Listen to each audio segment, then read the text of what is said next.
hier soir, Fabienne, peut-être vous d'ailleurs, chers auditeurs, la 46e cérémonie des Césars, une cérémonie très politique. On y reviendra à 18h30 dans le débat des Grandes Voix, avec un monde du cinéma très impatient que les salles rouvrent. On a pu le mesurer au nombre de fois où Roselyne Bachelot a été interpellée lors de cette cérémonie. Eh bien, avant même le feu vert de la ministre de la Culture, action symbolique aujourd'hui des salles indépendantes avec des séances comme avant, mais avec une jauge réduite. Laure Taouchanoff, vous êtes à Caen et vous venez d'assister à l'une de ces séances.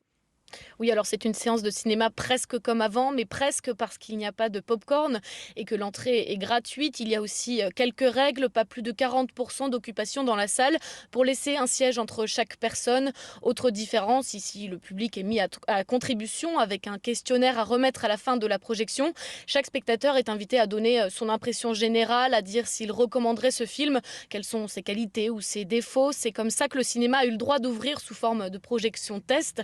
Alors sans trop de surprise, la séance était complète. Elodie a dû faire très vite pour prendre sa place. Moi j'adore aller au cinéma et du coup ça fait trop longtemps que j'y suis pas allée, donc ça me paraissait essentiel de profiter de cette opportunité là, parce qu'on ne sait pas quand ça va réouvrir, donc je ne sais pas si c'est dans 2 mois, dans 1 an, dans 6 mois, donc ouais, ça me paraissait normal de sauter sur l'occasion.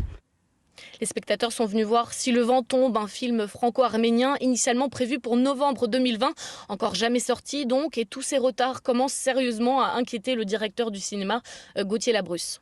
Depuis mars 2020, toutes les salles de cinéma jouent entièrement le jeu et parallèlement, de nouvelles habitudes qui se créent de vision, de diffusion des films sur les plateformes qui profitent de cette période. Il y a un vrai risque pour la filière cinéma en fait, je pense.